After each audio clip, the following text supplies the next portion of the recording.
Bihar board matric final परीक्षा 2026 में यदि आप एग्ज़ाम देने वाले हैं तो यह वीडियो आपके लिए है। इस चैनल पे हम आपको 500 ऑब्जेक्टिव क्वेश्चन जो है वो कराने वाले हैं, जिसका यह 5वां पार्ट होगा। 4 पार्ट तक हम लोगों ने कंप्लीट कर लिए हैं।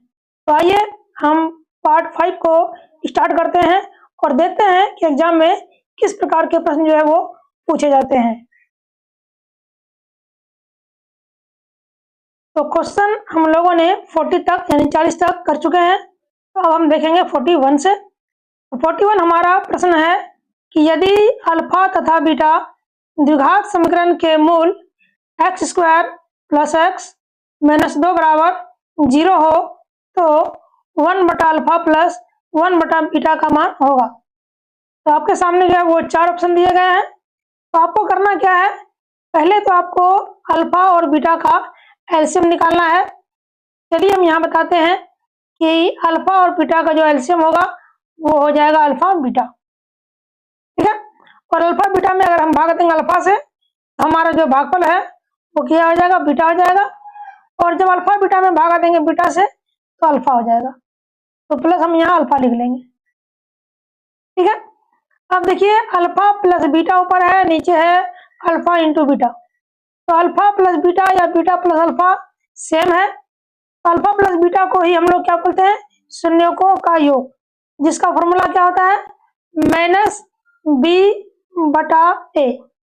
ये किसका फॉर्मूला आता है, तो अल्फा प्लस बीटा का और बटा, और अल्फा इंटू बीटा का जो फॉर्मूला होता है वो होता है c/a।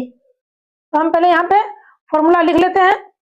चलिए उसके बाद हम यहाँ साइन लेंगे बराबर का, माइनस है तो पहले हम साइन लगाएंगे माइनस का, और b का मान हमें यहाँ लिखना है। तो देखिए x² का जो गुणांक होता है उसको a का मान कहते हैं, x का जो गुणांक होता है वह b का मान होता है, और लास्ट में जो अचर पद होता है यानी कोई संख्या जो होती है उसे हम c का मान कहते हैं। जैसे कि x² के आगे कोई भी अंक नहीं दिखाई दे रहा है, इसका मतलब a का जो मान होगा वो कितना हो जाएगा, वो हो जाएगा 1, ठीक है। और x के आगे में भी आपको कोई भी अंक नहीं दिखाई दे रहा होगा, तो b का भी मान हो जाएगा हमारे पास 1, ठीक है। और c का मान कितना हो जाएगा, तो वो हो जाएगा -2। तो हम पहले यहाँ लिख लेते हैं a, b और c का मान। चलिए अब मान बढ़ाते हैं। तो b का मान कितना हो गया 1, तो हम यहाँ पहले 1 लिखेंगे, और उसके बाद बटा a का मान लिखेंगे कितना है 1, तो 1 लिख लेंगे। उसके बाद फिर बटा देंगे, c का मान जो है -2 है तो -2 लिखेंगे, और बटा फिर a का मान लिखेंगे जो कि 1 है। चलिए हम यहाँ 1 लिख लेते हैं। तो 1 और 1 को हम काट सकते हैं। अब हमारे पास ऊपर भी माइनस है और नीचे भी माइनस का साइन है, तो दोनों माइनस को हम काट देते हैं।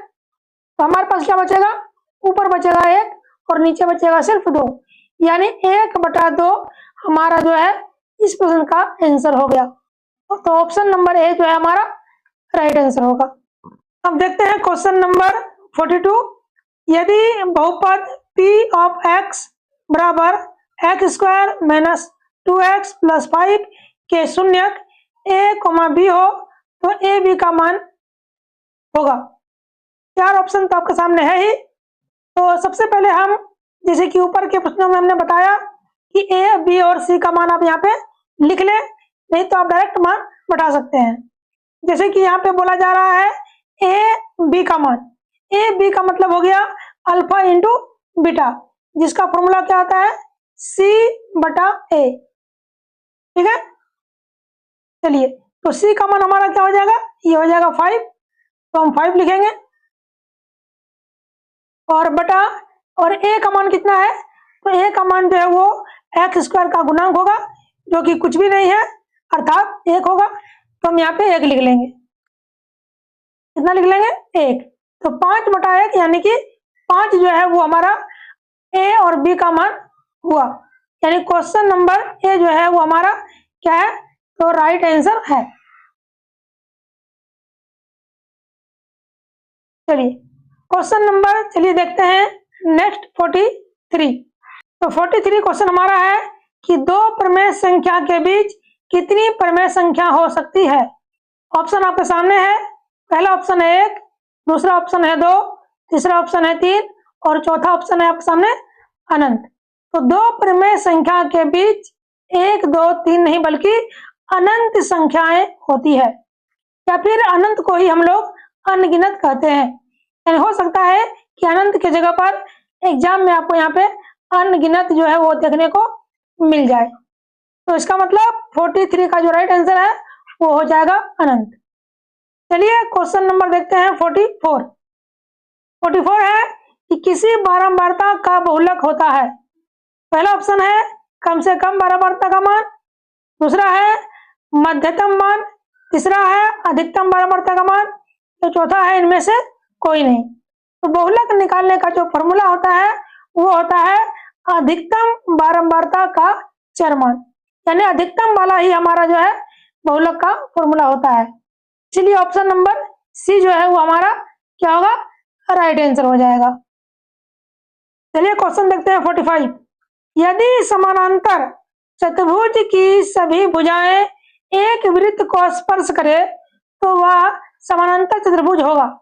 आयत होगा, वर्ग होगा, सम चतुर्भुज होगा या समलंब चतुर्भुज होगा। तो ये हो गया वृत्त, और इस वृत्त को चारों भुजाएं स्पर्श करे तो वह जो है हमारा आंसर होगा वर्ग, क्योंकि वर्ग की चारों भुजाएं इस वृत्त को क्या करेगी, तो स्पर्श कर लेगी। चलिए क्वेश्चन नंबर देखते हैं 46।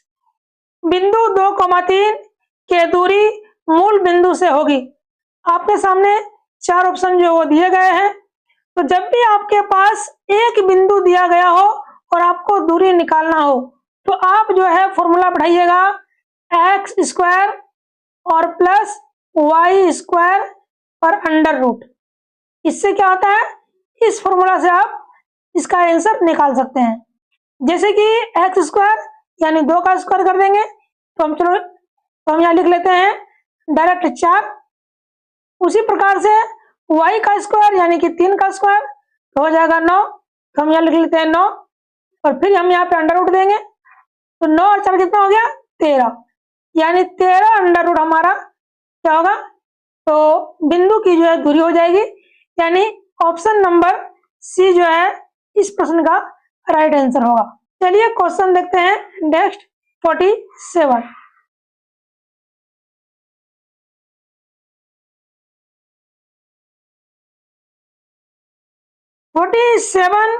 क्वेश्चन है कि एक अर्धगोले का आयतन 19,404 सेंटीमीटर क्यूब है तो अर्धगोले का कुल पृष्ठ क्षेत्रफल होगा। यानी 4 ऑप्शन आपके सामने है, तो आपको पहले अर्धगोले का फॉर्मूला से यानी आयतन के फॉर्मूले से आपको r का मान निकालना होगा। यानी अर्धगोले का आयतन का जो फॉर्मूला होता है वो होता है 2/3 पाई r क्यूब।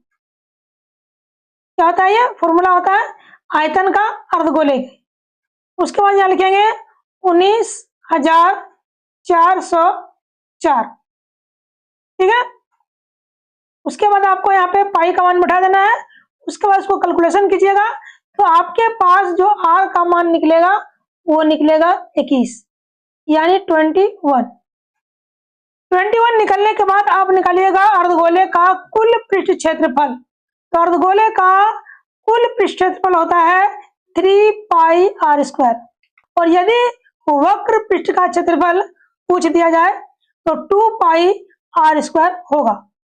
तो यहाँ पे हम 3 लिखेंगे।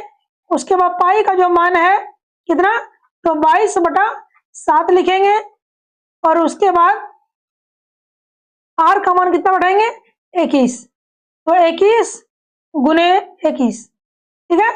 तो 7 से जो है 21 को काट देंगे 3 बार में, और उसके बाद आप गुना कीजिएगा 3 गुना 21 गुना 22 गुना 3, ठीक है। तो आपके पास आंसर जो है वो आ जाएगा ऑप्शन नंबर ए वाला। तो ऑप्शन नंबर ए जो है आपका राइट आंसर हो जाएगा, ठीक है। चलिए क्वेश्चन देखते हैं 48। निश्चित घटना की प्रायिकता होती है। तो घटनाएं जब निश्चित हो तो उसकी प्रायिकता का मान कितना होगा 1 होगा, और अनिश्चित घटना की प्रायिकता जो होगा उसका मान हो जाएगा 0। ठीक है, तो याद रखिएगा कि निश्चित जब कहा जाएगा तो आप 1 में मारिएगा चिन्ह, और अनिश्चित कहा जाएगा तो यहाँ पे आप 0 मारिएगा। ठीक है, और ये भी याद रखिएगा कि प्रायिकता का मान हमेशा 0 और 1 के बीच में आता है। चलिए क्वेश्चन देखते हैं 49। 1 + tan स्क्वायर थीटा का मान है, आपके सामने 4 ऑप्शन दिए गए हैं, तो 1 + tan स्क्वायर थीटा बराबर क्या होगा। तो आपको यदि फॉर्मूला याद है तो आप निश्चित ही इसका आंसर जो है बता सकते हैं, अन्यथा नहीं बता पाइएगा। इसलिए मैथ का सबसे इंपॉर्टेंट चीज है फॉर्मूला याद करना। तो सबसे पहला काम है आपको फॉर्मूला याद करना, तभी आप प्रश्नों को हल कर पाइएगा और समझ पाइएगा। तो आपको बता दें कि 1 + tan स्क्वायर थीटा जो है वह sec स्क्वायर थीटा के बराबर होता है, यानी कि ऑप्शन नंबर ए जो है वो हमारा राइट आंसर हो जाएगा। चलिए क्वेश्चन नंबर देखते हैं 50। तो क्वेश्चन नंबर 50 हमारा है कि 1/√3 किसका मान है। पहला ऑप्शन है sin रेडियन/3। हाँ, इसको पाई नहीं बल्कि रेडियन पढ़ेंगे, यानी त्रिकोणमिति में इसको रेडियन पढ़ते हैं, जिसका मान 180 डिग्री होता है। ठीक है, उसी प्रकार से ऑप्शन बी है 6 cot रेडियन/3, ऑप्शन सी है 10 रेडियन/6, और डी है cot रेडियन/6। तो इसका राइट आंसर क्या होगा। तो 1/√3 जो है या तो 10 का मान होगा या तो फिर cot का मान होगा। तो देखिए हम यहाँ पे जो रेडियन है इसका मान यहाँ बैठाएंगे 180, और उसके बाद हम काट लेते हैं किससे, तो 6 से काट लेते हैं। तो 6 से 180 को जब काटेंगे तो कितना बार में कटेगा, ये कटेगा 30 बार में। तो क्या 10 30 डिग्री का मान 1/√3 होता है, बिल्कुल होता है। 10 30 का मान ही 1/√3 होता है, और 10 60 का मान √3 होता है। इसका मतलब ऑप्शन नंबर सी जो है वो हमारा राइट आंसर होगा। तो चलिए आज के लिए हम इतना ही करेंगे। उम्मीद है कि आपको यहाँ पे सारे प्रश्न जो है समझ में आ गए होंगे। फिर भी यदि आपको कोई प्रश्न में डाउट है तो कमेंट अवश्य करें, ताकि उन डाउट को आने वाले वीडियो में हम क्लियर कर सकें। तो मिलते हैं नेक्स्ट वीडियो में ऐसे ही इम्पोर्टेंट प्रश्न को लेकर के। और यदि आपको यह वीडियो पसंद आया हो तो लाइक करें और इस वीडियो को शेयर करें, ताकि अन्य छात्र भी इसका लाभ उठा सके।